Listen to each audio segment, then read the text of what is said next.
Wait. I just want to see. I just want to see.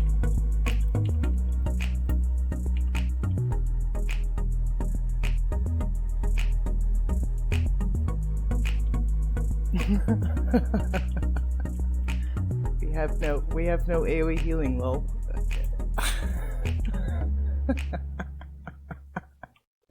Hey guys, welcome back to another video. With my tanking series all wrapped up, I figured it was finally time to stop dragging my feet and get started on a healing series. So, in this video, we're going to cover the MistWeaver monk in Shadowlands. As always, we'll look at what changes have been made and how those changes affect the way we heal. As usual, let's start with a basic overview. The MistWeaver has a ton of mobility and utility, with two unique playstyles it brings to the table. We're best known, of course, for the fist-weaving healing style, and that's only getting better in Shadowlands. If you're doing content where you can be all up in an enemy's face smacking them and your group is only taking smaller amounts of AoE damage, or if instead you need a single target healing turret, then the MistWeaver is for you. And with that overview out of the way, let's move right along to our basic healing rotation. To start off with, we want to make sure we keep Renewing Mist up on our tank anytime they're in combat. This is our instant cast, healing over time effect. We have two charges on a very short 9-second cooldown, and the hot lasts for 20 seconds, so we should have no issues spreading this hot to other party members. Soothing Mist is our most efficient single target heal, and we'll use this as needed to spot heal members of our group. Since this is a channeled heal, it means we can heal a target for exactly the amount they need, rather than wasting mana on a larger heal that might not be needed. Expel Harm is a new baseline ability we're getting in Shadowlands, which is an instant cast smaller heal on a 15-second cooldown. It's important to know that we can cast Expel Harm during a Soothing Mist channel without canceling our Soothing Mist, and it will automatically heal whoever our target is. Next up, Enveloping Mist is our large single target heal that's quite expensive. We want to use this on our tank for the healing over time effect it provides, as it's a very substantial amount over 6 seconds and also increases all of our other heals by 30%. We can also cast this instantly while we are channeling Soothing Mist.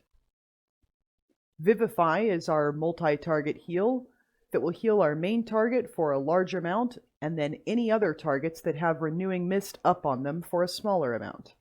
This can also be cast instantly while we are channeling Soothing Mist. Finally, Essence Font is our large, expensive AoE heal.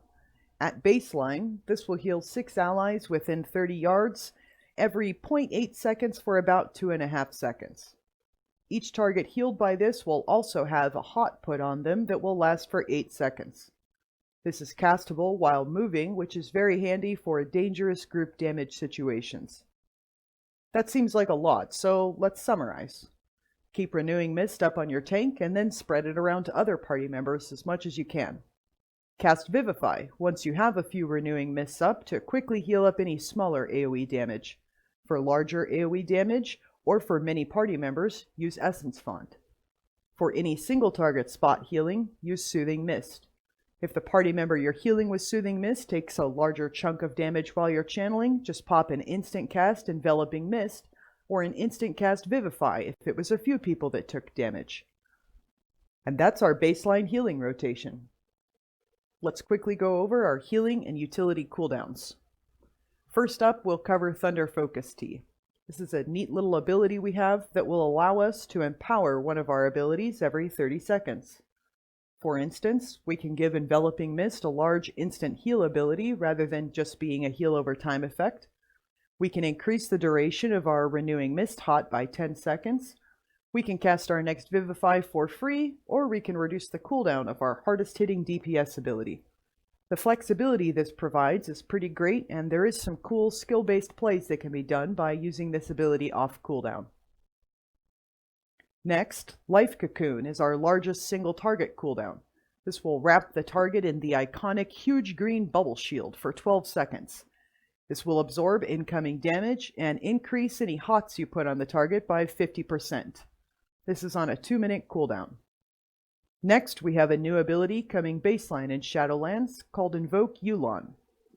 This has a 3-minute cooldown and will provide a cleave-type healing effect at baseline, healing your main target and 2 other allies for a moderate amount over 3.5 seconds.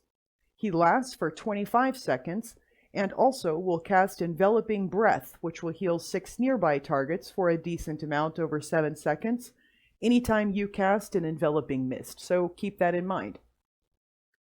Finally, for healing cooldowns, we have our baseline Revival.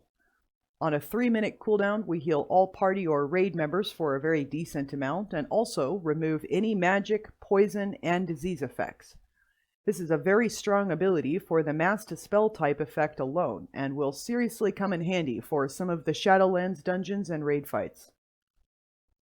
With healing cooldowns now covered, let's go over our utility cooldowns. Detox is our baseline Dispel effect that will remove all magic, poison, and disease effects from an ally every 8 seconds. This is, in my opinion, the strongest baseline Dispel effect out of all the healers since it removes so much all at once. Leg Sweep is our baseline AoE stun on a 1-minute cooldown, and Paralysis is our baseline Incapacitate effect on a 45-second cooldown. Our only baseline defensive cooldown is Fortifying Brew, which is baseline for all monk specs. This increases our current and max HP by 15% and reduces damage we take by 15% for 15 seconds on a 3-minute cooldown. Finally, we have Touch of Death returning for all monk specs in Shadowlands. This is on a 3-minute cooldown and will outright kill a normal mob once they're under 15% health. If it's an elite mob or a boss, Touch of Death will instead deal 35% of your max HP as damage. It will also increase all damage you deal by 10% while the effect is active. This is a significant damage increase for MistWeavers, so you'll want to use this pretty much off cooldown. And that wraps up our baseline CDs. We'll now step into our talents. The MistWeaver, thankfully, has a wide array of playstyles and options available to them in talents.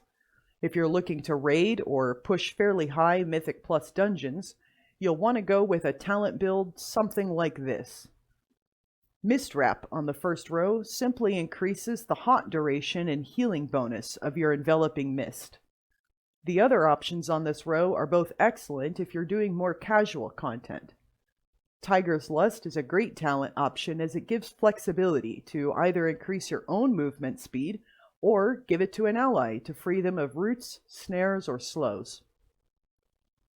For the next row, Mana Tea is pretty much a go-to in high-damage environments or raids, since you can spam Enveloping Mists and Vivify for half the mana cost for 10 seconds on a reasonable 1.5-minute cooldown. Take Spirit of the Crane instead if you want the Fist-Weaving playstyle for more mana regeneration, as this will also synergize well with some of our later options. Ring of Peace is a great overall pick for pack management in any content, but it may see more uses in Mythic Plus dungeons or PvP. For the next row, this is our defensive options. You'll want to take Dampen Harm or Diffuse Magic based on the type of content you're doing. Next up, Jade Serpent Statue is a great all-purpose talent to help increase your single target healing, since it will copy your Soothing Mist healing on whoever you're healing. Invoke Chi-Ji is the talent you'll want for that fist-weaving fantasy. This is a ton of fun, although it only heals 2 allies, so just keep that in mind. Refreshing Jade Wind on this row also is a super fun talent pick that allows you to passively AoE heal your team for a smaller amount, but you can have this up 100% of the time, since its duration lasts as long as the cooldown and it's not too expensive mana-wise. This would be a great pick for casual content or lower Mythic Plus dungeons. Finally, Rising Mist is a great option for splash healing every time you use your Rising Sun Kick damage ability, and this pretty much completes the fist-weaving fantasy. Consider taking Upwelling instead for high AoE intake dungeons or raids, since it extends the duration of your Essence Font channel for every 6 seconds you don't use it, making Essence Font a quite decent AoE heal that can be cast while moving. And now with talents done, let's finish with the new legendary effects coming in Shadowlands. Take Clouded Focus for more single target raid style healing to stack your healing bonuses and increase your mana efficiency. Take Tear of Mourning for higher Mythic Plus keys, since it will passively increase the healing you do to any party member that has your Renewing Mist active. If you're going for the more fun, casual talent build with our fist-weaving playstyle, I highly recommend Ancient Teachings of the Monastery. This is just a ton of fun as a playstyle, and it's great for your regular weekly Mythic plus 10 runs and things like that. It will passively heal anyone you're grouped with while you're just doing your basic damage rotation. And that wraps up this quick and dirty guide for the MistWeaver Monk. Let me know in the comments below which build you're going with. Drop me a like and a sub if you like my content, and as always, I'll see you guys in the next video. Bye!